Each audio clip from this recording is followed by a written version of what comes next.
अब भाई हम ना ऑर्गेनिक केमिस्ट्री का सबसे मेन इंपॉर्टेंट चैप्टर है, इसमें से क्वेश्चन आते ही आते हैं 100%। और इतने क्वेश्चन आते हैं जिसकी कोई लिमिट ही नहीं है, 2-3 क्वेश्चन तो आराम से मिल जाएंगे, है ना। तो कॉम्प्लेक्स या फिर इसे कंपाउंड भी बोलते, कोऑर्डिनेशन कंपाउंड बोलते हैं इस चैप्टर का ना। भाई कॉम्प्लेक्स क्या होगा, बहुत ज़्यादा जटिल होगा स्ट्रक्चर, उसे कॉम्प्लेक्स बोलते हैं। देखो तुमने ये बहुत सारी चीज़ें पढ़ रखी होगी ना, तो इसलिए मेन मेन पॉइंट पर ही हम मूव करेंगे एकदम, है ना। जैसे कि टाइप्स ऑफ कॉम्प्लेक्स क्या होता है, कैटायन हो गया ना, जिसके ऊपर प्लस वो कैटायन, जिसके ऊपर माइन वो एनायन। सिंपल। न्यूट्रल, जिसके ऊपर कुछ नहीं तो न्यूट्रल। तो बॉन्ड कॉम्प्लेक्स क्या होगा, बॉन्ड कॉम्प्लेक्स में क्या होगा, कोऑर्डिनेट कोवलेंट बॉन्ड, यानी देखो ये ना कोवलेंट बॉन्ड होगा। पहली बात तो यह कि ये ना देगा देगा, लेने का कुछ नहीं है ना। जैसे कि ये है ना CONH3 का 6, तो ये जो है ना ये NH3 है, ये बॉन्ड दे रही है, तो दे रहे हैं ना इसको, तो ये 3+ वहाँ से है ना ऊपर बाहर। अब types of compound, simple salt होता है ना, एक डबल साल्ट होता है ना। तो जो सिंपल साल्ट होता है ना, सिंपल सा ये होगा NaCl। फिर डबल साल्ट क्या होगा ना, इसकी परिभाषा होती है, एक डेफिनेशन है, डेफिनेशन इंपॉर्टेंट है इसकी, है ना। विच सिंपल साल्ट क्या होगा, which produce 1 cation 1 anion after dissolution. ऐसा डिजोल्व कर दो ना, तो एक तो कैटायन बनाएगा एनायन बनाएगा, उसको हम सिंपल साल्ट बोलते हैं। तो डुअल साल्ट क्या होगा, डुअल साल्ट की परिभाषा होती है कि भाई डुअल साल्ट में क्या होगा ना, एक आयन बनेगा, एक कोऑर्डिनेशन कंपाउंड बनेगा, या मोहर साल्ट ही बोल देते हैं इसको। जैसे कि है FeSO4NH2, ये इस तरीके से 6H2O, ये सब है उसके अंदर डाल दो तो क्या बनेगा इसमें ना, देखो कैटायन बनेंगे, पोटास अलम। ये पोटासियम का फॉर्मूला ये है, मोहर साल्ट है ये यहाँ से। तो इसकी difference between the double salt and complex, इसमें इनमें दोनों में डिफरेंस क्या है। तो डबल साल्ट वो है ना lose it identity when dissolve in the water. ये डबल साल्ट जो होता है ना, अपनी आइडेंटिटी को खो देता है, ठीक है ना, जब हम उसको पानी के अंदर मिलाते हैं। जबकि जो जो complex never lose it identity when the dissolve in H2O called coordination compound. देखो डबल साल्ट क्या होता है ना, जब हम पानी के अंदर मिलाएंगे ना उसको, तो वो अपनी आइडेंटिटी खो देगा। लेकिन जब हम कॉम्प्लेक्स को मिलाते हैं ना उसके अंदर, तो वो अपनी आइडेंटिटी नहीं खोता। बस इतना ही अंतर है इसमें, छोटा सा अंतर, ठीक है। तो कॉमन टर्म्स क्या है इसकी, सेंटर एटम क्या होगा, लीगेंड किसे कहते हैं। भाई देखो सेंटर एटम क्या होगा, जिसको लीगेंड चारों तरफ से घेर कर रखेंगे कोऑर्डिनेट बॉन्ड के द्वारा, वो सेंटर एटम।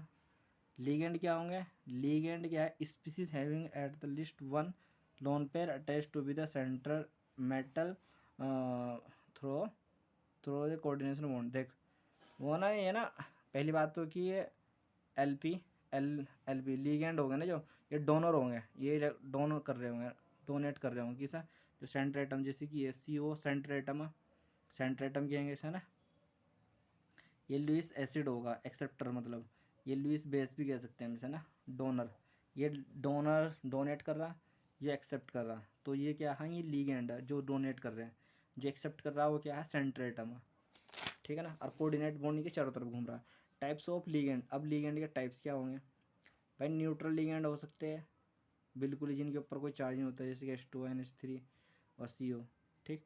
फिर नेगेटिव चार्ज लीगेंड होते हैं, जिनके ऊपर नेगेटिव चार्ज होगा, जैसे कि CN negative, HO negative, Br negative, इस तरीके से नेगेटिव वाले। फिर पॉजिटिव वाले होंगे जिनके ऊपर पॉजिटिव चार्ज है, जैसे कि NO+, NH2, NH3+, ठीक है ना।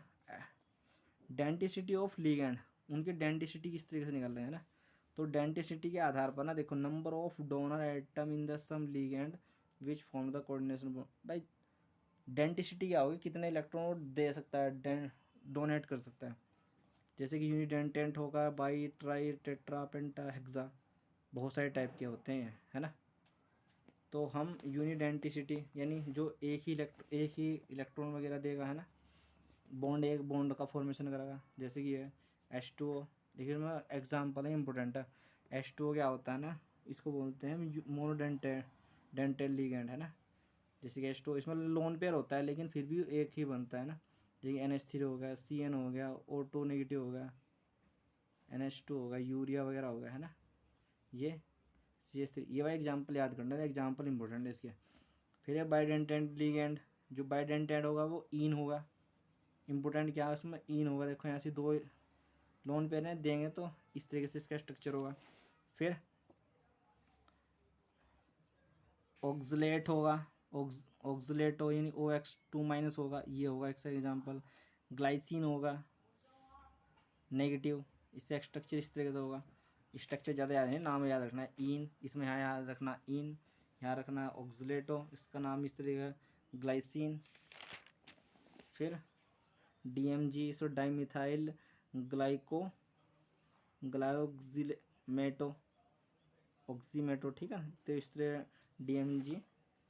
फिर इसका होता है डाईप्राइम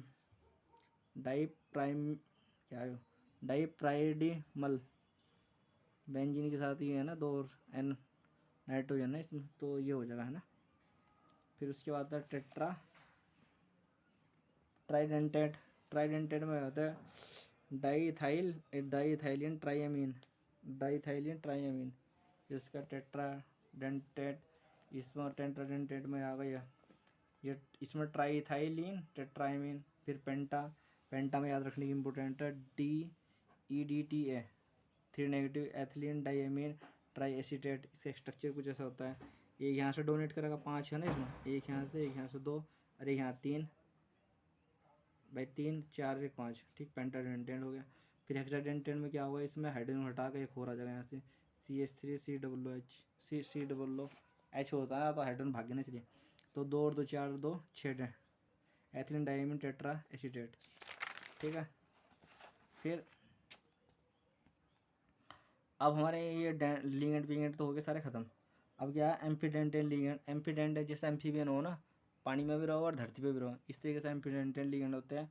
एम्फीडेंटेन लिगेंड में क्या होता है, unidentate monodentate ligand having the more than 1 donor atom, एक से ज़्यादा अधिक डोनर एटम रखते हैं। जैसे कि है NO2 CN, इसमें ना भाई ऑक्सीजन भी डोनेट कर सकता है और नाइट्रोजन भी डोनेट करता है, इसमें कार्बन डोनेट कर सकता है और नाइट्रोजन भी, इसमें सल्फर भी डोनेट कर सकता है, CN भी डोनेट कर सकता है। तो ये क्या है एम्फीडेंटेन लिगेंड, जिसमें दोनों ही एटम, एक से ज़्यादा एटम डोनेट करने वाले हो। फिर चिलेटिंग एजेंट होते हैं। चिलेटिंग लिगेंड क्या होते हैं, चिलेट आपस में ही ब्रिज बना लेते हैं ना, तो ये बाइडेंटेन लिगेंड क्या है, चिलेट लिगेंड ये आपस में ब्रिज बनाते हैं ना। चिलेशन इफेक्ट क्या होता है भाई, चिलेशन इफेक्ट जितना ज़्यादा होगा ना उसकी स्टेबिलिटी इतनी ज़्यादा होगी।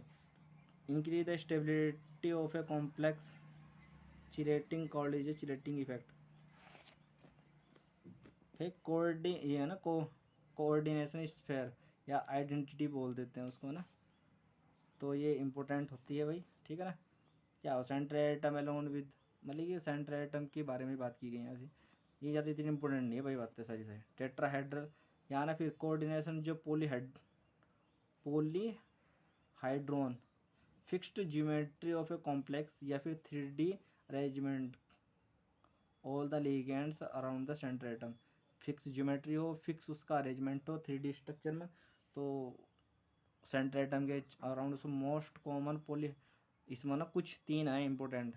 पॉलीहाइड्रोन कौन होते हैं, tetrahedral, square planar, octahedral, tetrahedral, square planar, ठीक। ये पॉलीहेड्रल। फिर क्या होमोलिटिक कॉम्प्लेक्स। होमोलिटिक कॉम्प्लेक्स क्या होगा, complex contain the same ligand, मानी अगर लिगेंड बिल्कुल सेम है तो होमोलिटिक। और हेट्रोलिटिक में क्या होगा, लिगेंड अलग अलग है तो हेट्रोलिटिक। अब भाई कोऑर्डिनेशन नंबर निकालने के लिए, तो कोऑर्डिनेशन नंबर क्या होता है, number of ligand, number of ligand जैसे कि 6 है। फिर डेंसिटी, उसके अंदर डोनेट करने के कितने डोनेट कर सकते हैं भाई, ये कितना 6, तो कितने डोनेट कर सकते हैं, डेंसिटी क्या है उसकी 1, तो 6 गुणा 1 तो 1। ऑक्सलेटो है ना, ऑक्सलेटो में डेंसिटी कितनी होती है इसकी, 3 नहीं 2 की होती है ना डेंसिटी, क्योंकि वो बाइडेंटेड लिगेंड होता है ना, तो 3 इसके लिगेंड है, इंटू 2 से गुणा कर दो तो 6, तो कोऑर्डिनेट नंबर कितना है इसकी 6। ऐसे ही ये नाइट्रोजन 1 देता है, और ये भाई ये भी 1 का की, तो ये 2 है, ये भी 2 है, तो 2 नहीं 4, ये 4 है भाई। इसकी ये होता है पेंटा EDT।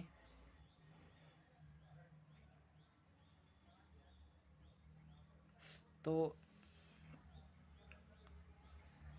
ऐसे भाई तुम इसके सबके निकाल लियो है ना, जैसे कि ये DMG है 2 का था ना, 2 2 4, इसकी कितने होते हैं, E की EN की 2 होती है ना, तो 2 दूनी 4 और 2 6, ठीक है ना। इनकी यहाँ से 2 तिया 6, ठीक। ईडीटी भाई, ईडीटी कितने होते हैं? ईडीटी यहाँ से था ना भी। ईडीटी कौन सा लिगेंड होता है? जरा ईडीटी होता है पेंटाडेंटेन लिगेंड। क्या होता है?